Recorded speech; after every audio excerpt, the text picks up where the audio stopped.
सकते हो कि भाई अब इन टीमों के बीच जो टक्कर है नंबर 1 पर या नंबर 2 पर रहने की, उसमें कौन बाजी मारेगा। आरसीबी अब आगे हो चुकी है क्योंकि भाई 10 मुकाबलों के बाद इस टीम के पास 14 अंक हैं, तो आरसीबी की टीम अब आगे हो चुकी है क्योंकि अब अगर ये बचे हुए 4 में से 3 मुकाबले जीते तो भी 20 अंकों पर पहुंच जाते हैं, लेकिन मुंबई को 20 अंकों तक पहुंचने के लिए 4 में से 4 मुकाबले जीतने होंगे। जबकि गुजरात के लिए अभी भी अच्छी खबर है वाईजी कोहिनूर, आपकी गुजरात के लिए अच्छी खबर यह कि 5 में से 4 जीते तो 20 अंकों पर पहुंच जाएंगे और दिल्ली को 4 में से 4 जीतने हैं, यानी कि पूरी तरीके से पॉइंट टेबल अब धीरे धीरे ऐसा लग रहा है कि भाई फंस रही है और अब ऐसा फंसती हुई नजर आ रही है कि भाई 14 अंक वाली टीमों जो 14 अंकों तक पहुंच सकती है ना, उनके लिए भी खुशखबरी नजर आ रही है। पंजाब की टीम के भी हालात कुछ अच्छे नहीं है क्योंकि वो लगातार मुकाबले अच्छा कर रही थी, लेकिन पिछले 2 मुकाबलों में उनके हालात थोड़े खराब हो गए क्योंकि भाई एक तो हारा और एक इनका रद्द हो गया। लेकिन एलएसजी, इनकी तो क्या ही बात करें, एलएसजी फंसी हुई है बीच में, लेकिन यहाँ पर केकेआर की टीम ने भी अब दिखा दिया कि क्योंकि अब 4 मुकाबले अगर ये भी जीत जाते तो भाई ये भी 17 अंकों तक पहुंच जाते हैं। बिल्कुल भाई, अब भाई पॉइंट टेबल का जो रियल भोकाल है वो अब मच गया है क्योंकि भाई आपको मालूम होगा कि जो नीचे जो बॉटम पर जो टीमें चल रही है वो अब मुकाबले जीतने लग गई है और भाई साहब ये मुकाबले अब ऐसी जगह पर जीत रहे हैं भाई साहब, ऊपर वाली टीमों के तो भाई साहब पसीने छूट रहे हैं। हम तो डूबेंगे सनम, तुम्हें तो एक बार तो ऐसा ले डूबेंगे कि भाई साहब तुम तो तड़प तड़प कर भी टॉप 4 में जाओगे, फिर भी भाई तुम्हें हम जाने नहीं देंगे, आसानी से जाने नहीं देंगे। जिसमें भाई साहब चेन्नई ऐसा काम करके दिखा सकती है, हैदराबाद के पास मौका है, सभी मुकाबले जीते टॉप 4 में जाओ। राजस्थान के पास मौका है, भाई साहब हम तो डूबेंगे सनम, तुम्हें तो तड़पा तड़पा के डुबाएंगे। अब तो भाई अगली बारी मुंबई वालों की है, बच के रहियो रे। वैभव सूर्यवंशी से नाम तो सुने होगा, 35 गेंद 100 रन, वो भाई साहब पूछ सकते हो उस टीम से जिसके सामने इस बंदे ने धुआं धुआं किया था। उनको मालूम ही नहीं पड़ा था कि पलक झपकते ही बंदे ने किस तरह मुकाबले को जिताया था।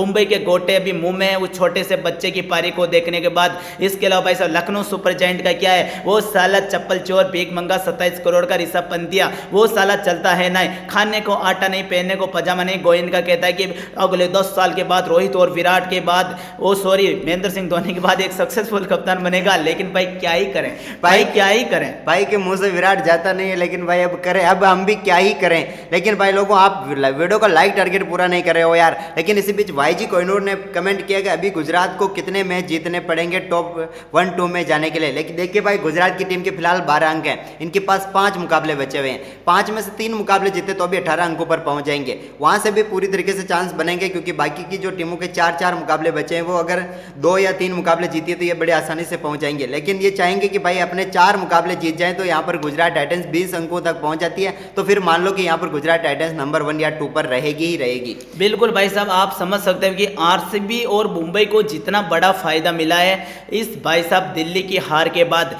क्योंकि आज दिल्ली मुकाबला जीत जाती तो मुंबई की टीम टॉप 2 से नीचे खिसक जाती। लेकिन भाई मुंबई और आरसीबी अब जितना तारीफ करोगे उतना कम होगा, क्योंकि ये दोनों टीमें चाहेगी कि भाई तुम नीचे वाली टीम में तुमको जितना जीतना हो मुकाबले जीतो, हम तुम्हारे साथ है, हम तुम्हारे साथ रहेंगे, तुम्हारी जीत में साथ रहेंगे, तुम लड़ो मुकाबला जीतो, क्योंकि हम तो टॉप 2 में रहेंगे ना भाईजान। लेकिन भाई गुजरात और दिल्ली का क्या है, पूरे आईपीएल तक तो भाई साहब ये टॉप 2 में दिखाई दिए, लेकिन जैसे जैसे आईपीएल की एंडिंग होती जा रही है भाई साहब इनकी किस्मत में पकोड़े लगते हुए जा रहे हैं। आप समझ सकते हो इस चीज को कि भाई जो टीम टॉप 2 में दिख रही थी पूरे सीजन, लेकिन जैसे जैसे आईपीएल खत्म होने के नजदीक पहुंचता जा रहा है गुजरात और दिल्ली वालों के तो गोटे मुंह में आते जा रहे हैं। और भाई यहाँ पर सुनील दयाल कमेंट करें, गलत कमेंट मत करो, ये कोई आपका कोट नहीं है, मैच की बात करो। ये बिल्कुल बात सही है भाई, जो गलत कमेंट करें वो अब हम पढ़ नहीं रहे हैं, आप आपस में लड़ते रहना, उन कमेंटों से हमारा कोई लेना देना नहीं है। जस्ट खालिद कह रहे हैं कि एमआई आरसीबी को बहुत सताएगा, ट्रॉफी इतनी आसानी से जीतने नहीं देगा। बिल्कुल भाई, मुंबई अगर टॉप 4 में रहा या टॉप 2 में रहा तो फिर यार मुझे तो ऐसा लग रहा है टॉप 2 में रहा तो मुंबई ट्रॉफी ले जाएगी, ये मान लो, या फिर फाइनल तो जाएगी ही जाएगी, फाइनल तो खेलेगी खेलेगी।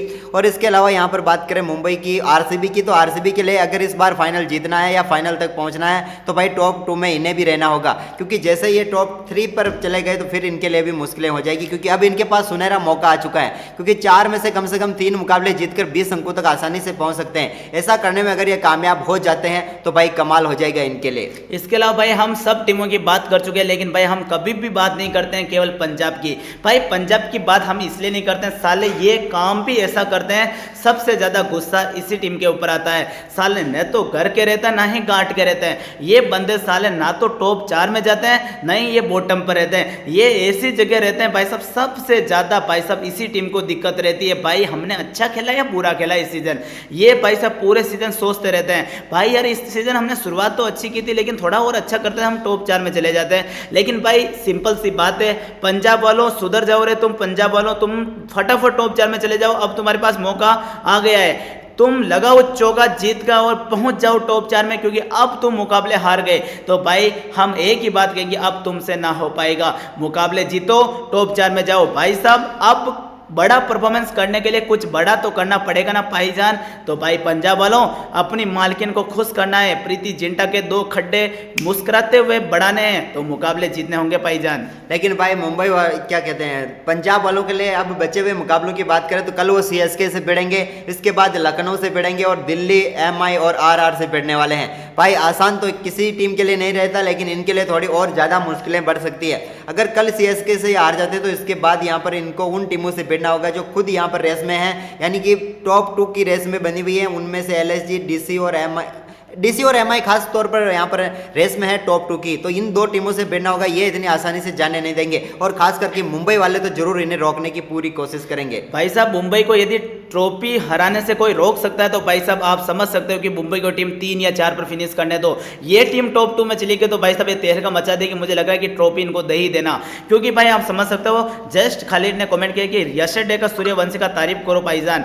भाई एक ही लाइन में तारीफ करना चाहूंगा कि सूर्यवंशी नाम सुनकर तो उन्हें बच्चा समझा है क्या भाई साहब, ये बच्चा नहीं वर्ल्ड फायर है। जिस तरह भाई साहब 35 पे 100 बनाते, ये उसकी कला है, ये उसकी मेहनत है। रोहित शर्मा, सूर्य कुमार यादव और हार्दिक पांड्या इस बंदे की स्टोरी लगा दे भाई साहब, और क्या ही चाहिए। और यहाँ पर आसिफ खान कह रहे हैं सीएसके के साथ मैच है ना पंजाब का, तो वो सोते सोते मैच जीत जाएगी। भाई वो तो अब मैच होगा तभी पता चलेगा कि भाई सोते सोते जीते या फिर भाई खड़े खड़े मुकाबला हार